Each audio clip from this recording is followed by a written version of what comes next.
prayers and then we'll continue the reading. Om Adnanatimirandasya Jnananjana Shalakaya Chakshuram Militam Mena Tasmai Shri Gurave Namaः. Namo Vishnu Padaya Krishna Prestaya Bhutale Srimate Bhakti Vedanta Swaminiti Namine Namaste Saraswate Deve Gauravani Pracharine Nirvishesha Shunyavadi Paschati Deshatarine Jaya Sri Krishna Chaitanya Prabhu Nityananda Shri Advaita Gadadhara Srivasadi Gaura Bhakta Vrinda Hare Krishna Krishna Krishna Hare Hare Hare Rama, Rama Rama, Hare Hare. Srila Prabhupada ki jai. So we'll continue reading Srila Prabhupada's book, The Science of Self-Realization, Chapter 3, about the spiritual master. And then in this content is Srila Prabhupada's Vyas Puja to his spiritual master, Srimad Bhakti Siddhanta Saraswati Goswami Maharaj. So this is basically Srila Prabhupada's Vyas Puja. We're reading. We'll continue. Srila Prabhupada is saying, gentlemen, although it is imperfectly that we have been enabled by His grace to understand the sublime message of our Acharya Deva, Om Vishnupada Paramahamsa Parivechakacharya, Ashtottara Shri Srimad Bhakti Siddhanta Saraswati Goswami Maharaj. We must admit that we have realized definitely that the divine message from His holy lips is a conjugal thing for suffering humanity. All of us should hear Him patiently. If we listen to the transcendental sound without unnecessary opposition, He will surely have mercy upon us. So, this should be the quality. What is the quality? To hear this transcendental sound without opposition. Then only He will surely bestow, His spiritual master will bestow His causeless mercy upon us. The Acharya's message is to take us back home, to our original home, back to God. Let me repeat, therefore, that we should hear Him patiently, follow Him in the measure of our conviction, and bow down at His lotus feet for releasing us from our present causeless unwillingness for serving the Absolute and all souls. See, here Prabhupada is mentioning the qualities. What are the qualities? One should hear the patiently.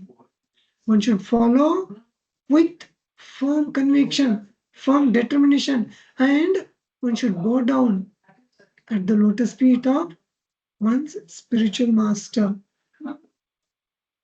From the Gita, we learn that even after destruction of the body, the Atma or the soul is not destroyed. He is always the same, always new and fresh. Fire cannot burn him, water cannot dissolve him, the air cannot dry him up, and the sword cannot kill him. He is everlasting and eternal, and this is also confirmed in the Srimad Bhagavatam. ईशात्म बुद्धि कुलपेत्री धातु के स्वद्धि कलत्रादेशु भौम इज्जति यतीर्थ बुद्धि सलिलेन करचित जनेषु अबन्नेषु स एव गोखरः. Anyone who accepts this bodily bag of three elements, bile, mucus, and ear, and himself, who has an affinity for an intimate relationship with his wife and children, who considers his land worshipable, who takes his bath in the waters of the holy places of pilgrimages, but never takes advantage of those persons who are in actual knowledge. He is no better than an ass or cow. Unfortunately, in these days, we have all been turned foolishly by neglecting our real comfort and identifying the material cage with ourselves. We have concentrated all our energies for the meaningless upkeep of the material cage of its own sake, completely neglecting the captive soul within. The cage is meant for the undoing of the bird. The bird is not meant for the welfare of the cage. Let us therefore deeply ponder this. All our activities are now turned toward the upkeep of the cage. And the most we do is try to give some food to the mind by the art and literature. But we do not know that this mind is also material in more or subtle form. This is stated in the Bhagavad Gita, Bhumi Rapo Nalo Vayu Kam Mano Buddhir Evacha Ahankara Iti Yame Bhinna Prakriti Ashtada. Earth, fire, water, air, sky, intelligence, mind, ego, and all are separated of Krishna's energy.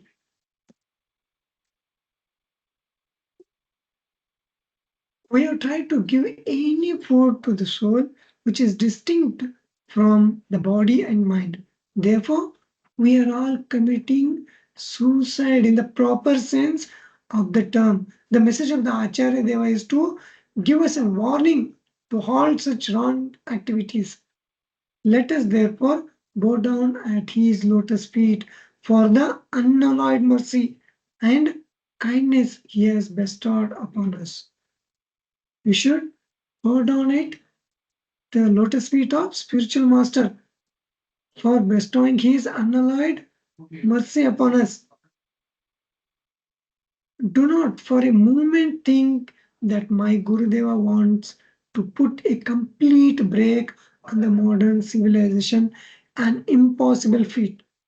But let us learn from him the art of making the best use of a bad bargain.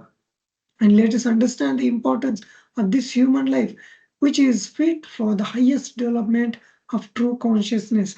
The best use of this rare human life should not be neglected.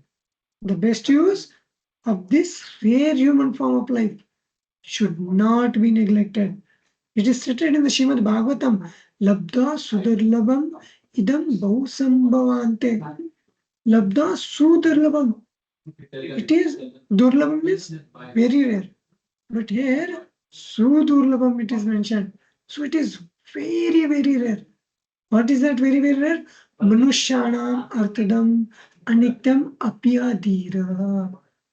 Turnam Yetetana Pate Anumrutya Yavan Nishreyasya Vishaya Kalu Sarvata Syat. This human form of life is obtained after many, many births. And although it is not at all permanent, this human form of life one has obtained after many, many births. And we are thinking it is permanent, but it is not at all permanent. It can be offered the highest benefit. Therefore, a sober and intelligent man should immediately try to avoid sense gratification, which is available in all circumstances, and should immediately fulfill his mission to attain highest profit in life before the death occurs. He should avoid the sense gratification which is available in all the species of life, all the circumstances. So this sense gratification is available. Let us not misuse this human form of life in the way in pursuit of material enjoyment, or in other words, for the sake of only eating, mating, defending, and fearing the sensuous activities. The Acharya Deva's message is conveyed by the words of Srila Rupa Goswami in the Bhakti Rasamrita Sindhu. Anasaktisya Vishayan Yatharam Upayunjata Nirbandha Krishna Sambandhe Yuktam Vairagyam Uchite. प्रापंचिकतया बुद्ध्या हरिसंबंधी वस्तुनः मुमुक्षुभिः परित्यागो वैराग्यम Algu katyate. One is said to be situated in the fully renounced order of life. If he lives in accordance with Krishna consciousness, he should be without attachment for sense gratification. He should be without attachment for the sense gratification and should accept only what is necessary for the upkeep of the body. On the other hand, one who renounces things that could be used in the service of Krishna under the pretext that such things are material does not practice complete renunciation. One who renounces things which can be used in the service of Krishna. So that is not the complete renunciation. It is Falgu renunciation. The purpose of these shlokas can be only realized by fully developing the rational portion of our life, not the animal portion. Sitting at the feet of Acharya Deva, let us try to understand from this transcendental source of knowledge what we are, what is this universe, what is God, and what is our relationship with God. The message of Lord Chaitanya is the message for the living entities and the message of the living word. Lord Chaitanya did not bother himself for the upliftment of this dead world, which is suitably named Martiloka, the world where everything is destined to die. He appeared before us 450 years ago, that's approximately 500 years ago, to tell us something of the transcendental universe, where everything is permanent and everything for the service of the Absolute. But recently, our Chaitanya has been misinterpreted by some unscrupulous persons, and the highest philosophy of the Lord has been misinterpreted to be the cult of the lowest type of society. We are glad to announce tonight that our Acharya Deva, with his unusual kindness, saved us from this horrible type of degradation, and therefore we bow down at his lotus feet with all humility. It has been a mania for the cultured or uncultured society of the present day to accredit the personality of Godhead with merely impersonal features. Because everyone is impersonal is thinking Lord has no form. Lord is impersonal. And by claiming that he has no senses, no form, no activity, no head, no leg, and no enjoyment. But if you see the other way, the Supreme Personality of Godhead Krishna is has Sachit Ananda form, full, complete bliss. Sachit Ananda form, yes.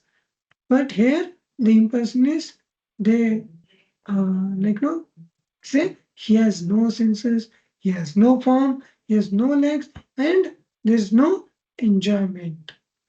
This has also been the pleasure for the modern scholars due to their sheer lack of proper guidance and true introspective in the spiritual realm. All these things alike, all are the enjoyable things, should be monopolized by the human society or by a particular class only, and the impersonal god should be mere order supplier for their whimsical feast. Only they think that Lord is a order supplier. We are happy that we have been relieved of this horrible type of by the mercy of Paramahamsa Parivaitarya Srimad Bhakti Siddhanta Saraswati Goswami Maharaj. He is our eye opener, our eternal Father, our eternal preceptor, and our eternal guide. Let us therefore bow down at his lotus feet on this auspicious day. So, this should be our mood towards spiritual master. When you are writing Vyaspuja offering, we should glorify the qualities of a spiritual master. The spiritual master has blessed us with all this knowledge. This knowledge is not at all available, which is lost.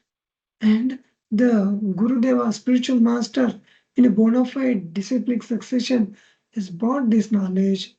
And then we have been blessed to have such a spiritual master. And that's what Srila Prabhupada is setting an example like how to glorify spiritual master. Although we are like ignorant children in the knowledge of the transcendence, still His divine grace, my Gurudeva, has kindled a small fire within us to dissipate the invincible darkness of empiric knowledge. We are now so much on the safe side that no amount of philosophical argument by the empiric schools of thought can deviate us an inch from the position of our eternal dependence on the lotus feet of His divine grace. Furthermore, we are prepared to challenge the most erudite scholars of the Mayavadi school and prove that the personality of Godhead and his transcendental sports in Goloka alone constitute the sublime information of the Vedas. There are explicit indications of this in the Chandogya Upanishad. Shamam Chavalam Prapadde Shavala Chamam Prapadde. For receiving the mercy of Krishna, I surrender unto his energy Radha. And for receiving the mercy of his energy, I surrender unto Krishna.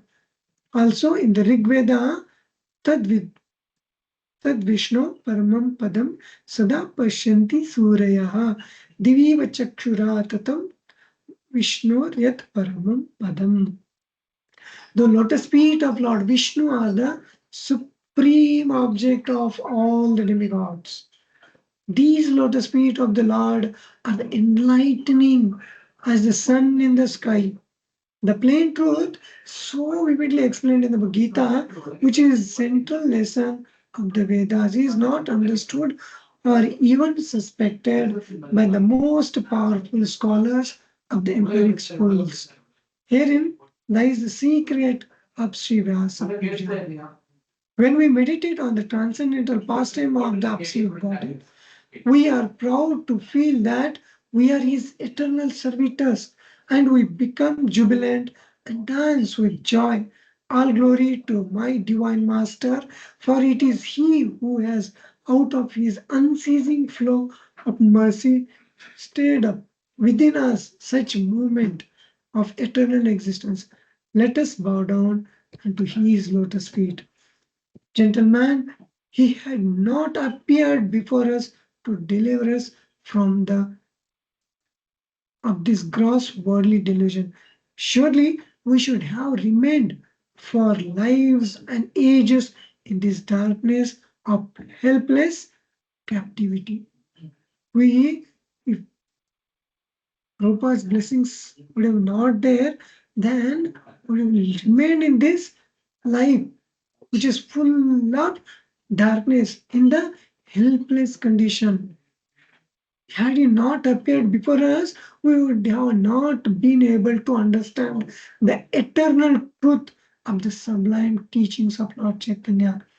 Had he not appeared before us, we could have been able to know significance of the first sloka of the Brahma Samhita, Ishvara Paramaha Krishna Sachidananda Vigraha Anadiradir Govinda Sarva Karya Karanam. Krishna, who is known as Govinda, is the supreme Godhead. He has an eternal, blissful spiritual body. He is the origin of all. He has no other origin and he is the prime cause of all causes. Personally, I have no hope for any direct service for the coming crores of births of journey of my life. But I am confident that someday or other I shall be delivered from this mire of delusion in which I am at present so deeply sunk. Therefore, let me, with all my earns, eagerness pray at the lotus feet of my divine master to allow me to suffer the lot for which I'm destined due to my past misdoings. But to let me have this power of recollection that I am nothing but a tiny servant of the Almighty Absolute Truth, realized through the unflinching mercy of my divine master. Let me therefore bow down at his lotus feet with all humility at my command. So this was the Vyas Puja offering of Vishwaguru Srila Prabhupada to his spiritual master Bhakti Siddhanta Saraswati Goswami. So now we'll be continuing with chapter 3, discovering the roots. So this is mentioned in the Bhagavad Gita shloka, and the purport Sripad Shankaracharya was an impersonate from the materialistic point of view. But he never denied the spiritual form of Sachidananda Vigraha, Lord Krishna's form, or the eternal, all blissful form of knowledge that existed before the material creation. When he spoke of the Supreme Brahman as impersonal, he meant that the Lord's Sachidananda form was not to be confused with a material conception of personality. In the very beginning of his commentary on Bhagavad Gita, he maintains that Narayana, the Supreme Lord, is transcendental to the material creation. Who? This is mentioned by Shankaracharya in the Bhagavad Gita.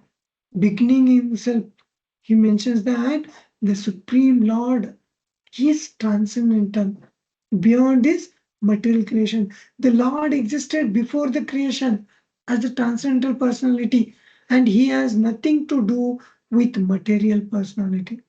Lord Krishna is the same supreme personality, and he has no connection with a material body. He descends in his spiritual eternal form, but foolish people mistake his body to be like ours. Shankara's preaching of impersonalism is especially made for teaching foolish people who consider Krishna to be an ordinary man composed of matter. No one would care to read Bhagavad Gita if it had been spoken by a material man. And certainly, Vyasadeva would not have bothered him to incorporate it into the history of Mahabharata. According to the above verses, Mahabharata is the history of the ancient world, and the Vyasadeva is the writer of this great epic. The Bhagavad Gita is identical with Krishna, and because Krishna is the absolute supreme personality of Godhead, there is no difference between Krishna and his words. His words mentioned in the Bhagavad Gita, those are not different from Lord Krishna himself. Therefore, the Bhagavad Gita is as worshipable as Lord Krishna himself. Both being absolute, one who hears the Bhagavad Gita as is actually hears the words directly from Lord's lips of the Lord, the lips of the Lord. But unfortunate persons says that Gita is too antiquated for the modern man who want to find out God by speculative method. Srimad Shankaracharya explicitly says, "You fools just worship Govinda." This is mentioned in the song written by Shankaracharya, Bhaja Govindam, Bhaja Govindam, Bhaja Govindam, Moodamatte. You fools just worship Govinda. And that Bhagavad Gita spoken by Narayana himself. Yet foolish people still conduct their research work to find out Narayana. Consequently, they are wretched and they waste their time for nothing. Narayana is never wished for Daridra. Rather, he is worshipped by the goddess of fortune, Lakshmi, as well as by all living entities. Shankara declared himself to be Brahman, but he admits Narayana or Krishna to be the supreme personality who is beyond the material creation. He offers his respects to Krishna as a supreme Brahman or Parabrahman. because Krishna is worshipable by everyone. Only the fools and the enemies of Krishna who cannot understand what in the Bhagavad Gita is. Bhagavad Gita says it is not the personal Krishna to whom we have to surrender ourselves utterly, but the unborn, beginningless, eternal who speaks through Krishna. Fools rush where angels fear to tread. Whereas Shankara, the greatest of the impersonalists, offer his due respect to Krishna and his book, the Bhagavad Gita. The foolishly say that we need not surrender to the personal Krishna. Such unenlightenment people do not know that Krishna is absolute and there is no difference between his inside and outside. There is no difference between Krishna's inside and outside. But these foolish people, they does not know. The difference of inside and outside is experienced in the dual material world.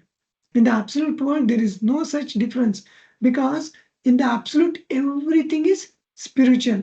Everything is Sachidananda Vigraha. And Narayana or Krishna belongs to the absolute world. In the absolute world, there is only the factual personality, and there is no distinction between body and soul. Unless one understands spiritual variegatedness, one cannot understand the transcendental pastimes of the Lord. In the Brahma Samhita, it is stated that Krishna's name, Krishna's form, Krishna's qualities, Krishna's pastimes, entourages, and his paraphernalia are all Ananda, Chinmaya, Rasa. In short, everything of his transcendental association is the same composition of spiritual bliss, knowledge, and eternity. There is no end to his name, form, etc. Unlike in the material world, where all things have their end. In the material world, all the things have their end. As stated in the Bhagavad Gita, only fools deride him, whereas it is Shankara, the greatest impersonalist, who worships him, his cows, and his pastimes as the son of Vasudeva and pleasure of Devaki. Shankara describes him, Shankara describes Krishna as the son of Vasudeva and Devaki. Does it mean thereby that he is worshipping an ordinary material man? No. He worships Krishna because he knows that Krishna's birth and activities are all supernatural. As stated in the Bhagavad Gita, Janma Karma Chame Divyam. Krishna's birth and activities are mysterious and transcendental, and therefore only the devotees of Krishna can know them perfectly. Shankara was not such a fool that he would not accept Krishna as an ordinary man and at the same time offer him all devotional obeisances, knowing him as a son of Devaki and Vasudeva. According to Bhagavad Gita, only by knowing the transcendental birth and activities of Krishna can one attain liberation by acquiring a spiritual form like Krishna's, like the exactly form like Krishna's form. There are five different kinds of liberations.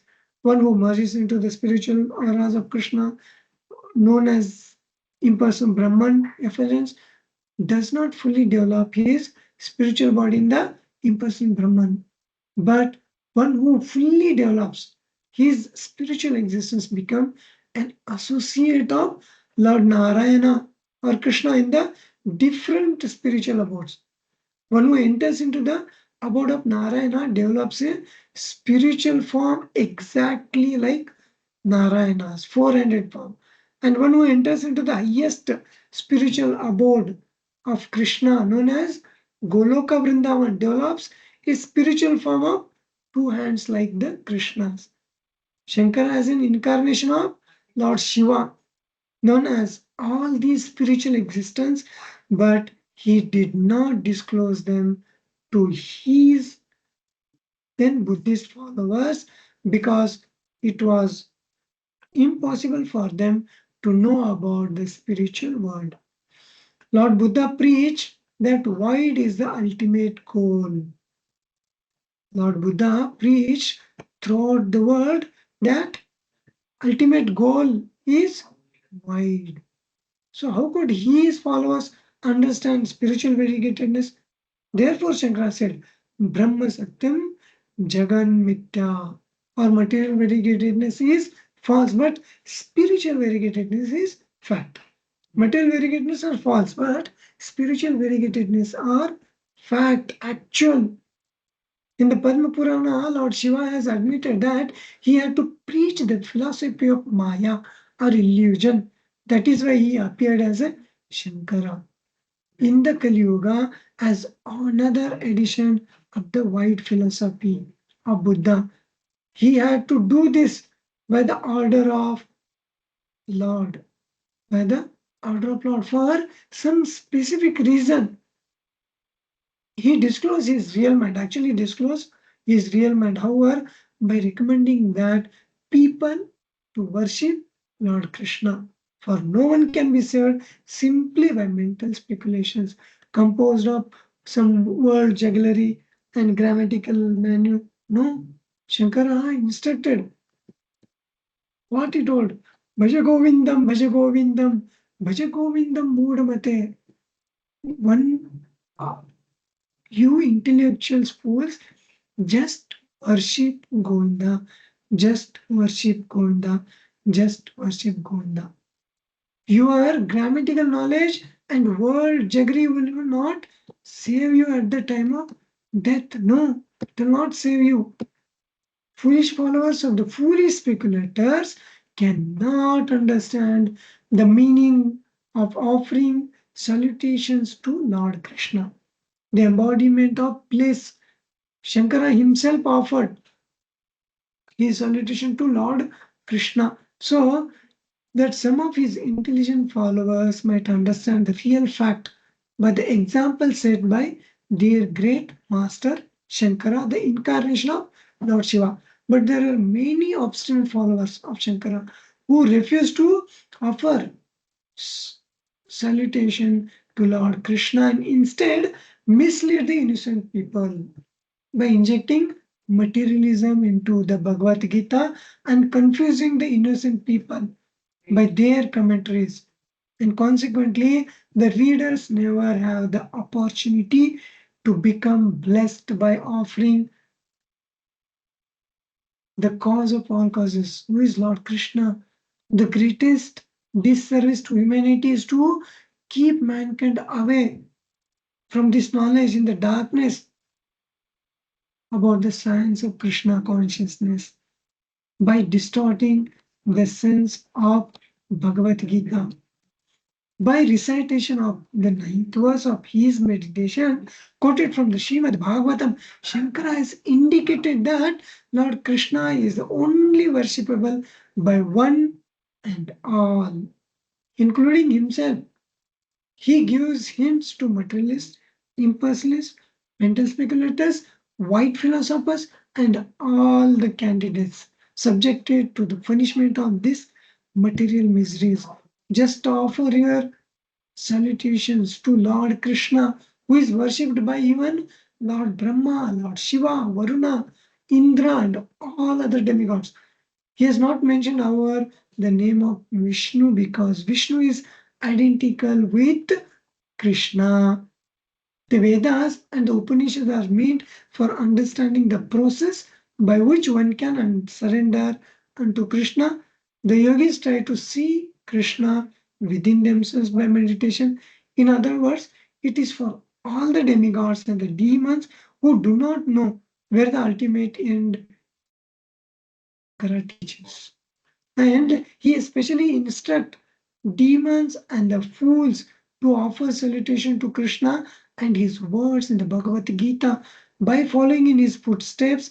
Only by such acts will the demons be benefited, not by misleading their innocent followers by so-called mental speculations or some show bottle meditations. No, Shankara directly offers salutation to Krishna as if to show the fools who are searching after light, and that here is light like the sun. But the fallen demons are like owls that will not open their eyes on account of their fear of the sunlight itself. These owls will never open their eyes to see the sublime light of Krishna and his words in the Bhagavad Gita. They will, however, comment on the Gita with their closed eyes. They will comment on the Bhagavad Gita with their closed eyes because they are less intelligent, and their less intelligent followers also show that the Bhagavad Gita and Krishna are the only source of actually flowing life. This is the all. This is all to teach the sincere seekers the truth of offer salutation to Krishna and thus surrender unto without misgiving unto Krishna. That is the highest perfection of life. Surrendering unto Krishna, Sarva Dharman Parityajya, Mamekam Sharanam Raja. That is highest perfection, and that is the highest teaching of Shankara also. The great scholar, the great learned scholar whose teachings drove the widest philosophy of Buddha out of India, the land of knowledge. Here is one article from the Los Angeles Times. In this book, it is mentioned that by Dr. J. Stahl, a professor of philosophy and Near Eastern, he is like language and he instructed in the Indian philosophy. He believes that Krishna sect is an authentic Indian religion and that its adherents are sincere, its followers are sincere. He attributes the society's rapid increase in members to the tendency of today's young generation to reject organized church going while at the same time searching for fulfillment or belief in mysticism. He points out that, however, persons who turn away from Christianity, Mohammedism, and Judaism have usually lost faith with the personal God of those religions and are looking a mystical religion without absolute. These people are in the Krishna consciousness movement have turned to Hinduism, but curiously, it's a cult that is highly personalistic. He said they accept a personal God, Krishna, and Christianity has that.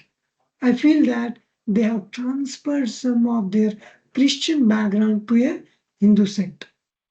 He also feels that they spend too much time chanting to develop a philosophy on these grounds. He and others on the faculty turned down the request to grant credit for an experimental course in Krishna consciousness that will taught during the winter quarter by Hans. So this is the Srila Prabhupada's letter to the reporter. Prabhupada is writing, Dear Sir, with reference to your article in the Los Angeles Times, dated January 11, 1970, under the heading Krishna chant. I beg to point out that the Hindu religion is perfectly based on the personal conception of God. This Prabhupada is writing to the article who is written in the that Los Angeles Times. So Prabhupada is replying based on that article. Prabhupada is writing the impersonal conceptions of God is a side issue. Actually, that is a side issue or one of the three features of the God. The absolute truth is ultimately the supreme personality of God, and the Paramatma conception is the localized aspect of his omnipresence, and the impersonal conception is the aspect of his greatness and eternity. But all these combined together make the complete whole.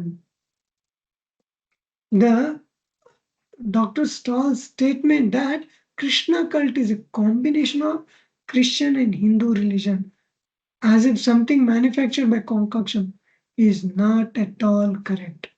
If Christians, Mohammedans, and Buddhist religion are personal, that is quite welcome. But the Krishna religion has become personal form of a time long, long ago when Christians, Mohammedans, and Buddhist religion had not yet come into existence. According to Vedic conceptions, religion is basically made by the personal God as his laws. Religion cannot be manufactured by any man or anyone else except God, who is superior to man. Religion is made, is law of God, given by God.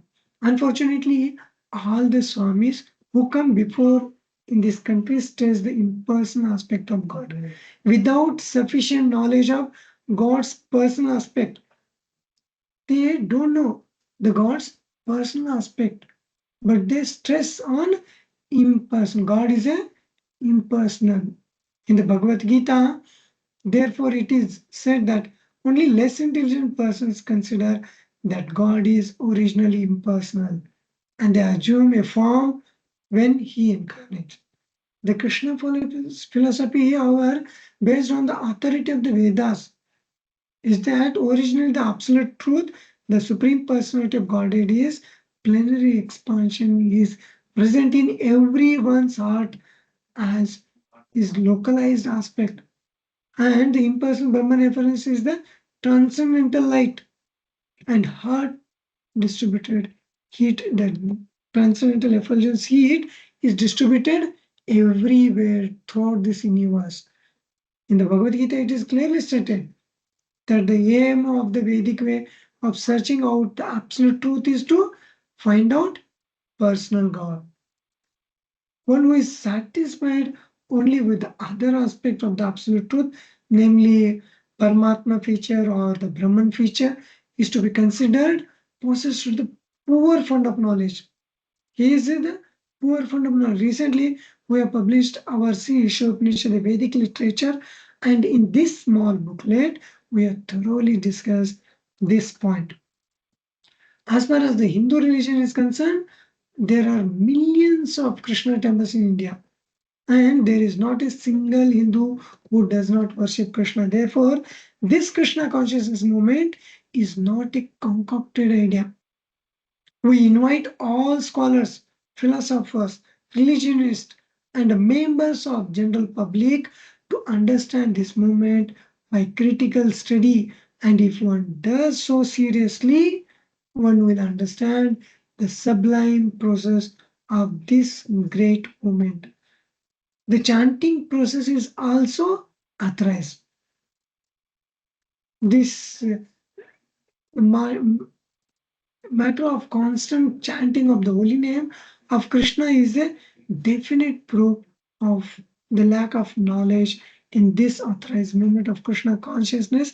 Instead of turning down the request to give course credit, he and all other learned professors of the university at California should patiently hear about the absolute truth of this authorized movement.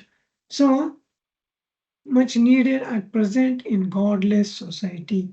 So this was the reply of Srila Prabhupada to the professor Dr. Stoll. And again in return, he writes a letter to Srila Prabhupada saying this, Dear Swamiji, thank you very much for sending me a copy of your letter to the Los Angeles Times, now also published in the Daily California. I think you will agree with me that apart from publicity, little is gained by discussing religious or philosophical issues through interviews and letters in the press.